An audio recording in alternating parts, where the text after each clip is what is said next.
A wave of disappointment. One of President Donald Trump's most loyal voting blocs, Cuban and Venezuelan immigrants. Now speaking out in Miami, a Republican stronghold. Good! Right, that's what you're thinking. That's what it's supposed to happen. The chickens voted for the colonel. Did they expect not to get fried? The dude tried to kill his own vice president. But I'm going to ask you to consider for a second that people are not entirely rational and that propaganda can actually work. The recent wave of deportations hits home as the Trump administration moved to end temporary legal status, or TPS, for more than 500,000 people. She came here from Cuba on humanitarian parole in 2023. Her husband, Ariel Lara, crossed the border with Mexico twice, once in 2019 when he was detained and deported, and then again in 2022. Nobody leaves their land if it's not because their survival depends on it. Yeah, nobody leaves their past behind just for fun. 6 weeks ago, he was taken into custody at his residency hearing. So he was given an appointment to go to ICE. You told him before he left for that appointment, you don't have anything to worry about. You haven't done anything. Instead, he was transferred to Texas, where we spoke to him from his detention center. Ariel, ¿qué piensas sobre lo que está pasando ahora en este país, en este momento con respecto a las deportaciones? You don't understand how this could happen. ¿Qué pensaba que iba a pasar cuando ganó Trump? What did you think was going to happen when Trump won?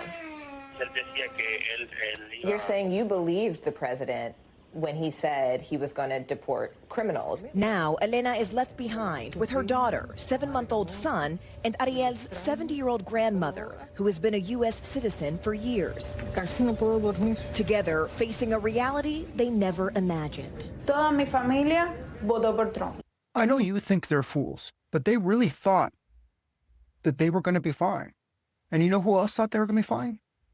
ICE. Stephen Miller had this meeting in late May where he told agents from around the country that not enough people were being deported and that their focus should not be on criminals and on the target list that they've traditionally used, but on just going out and finding anyone who's in the country illegally and deporting them. And he said, why don't you try Home Depot and why don't you try 7-Eleven? Your whole family voted for Trump. ¿Lo apoyaba a Trump durante su campaña? Did you support him? Yo estoy fuera. You're outside of it. You can't vote.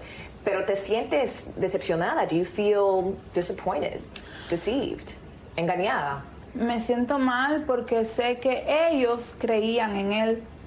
You feel bad because the rest of them believed in him. Nonviolent resistance movements that get very large are capable of tapping into networks that begin to pull apart the loyalties of those pillars. And so you start to see defections. And defections can mean everything from, you know, in the case of Serbia, police refusing to fire on huge crowds of demonstrators and indicating a signal moment in which the police and armed forces were not going to defend Slobodan Milosevic, for example, in 2000 when he had to resign.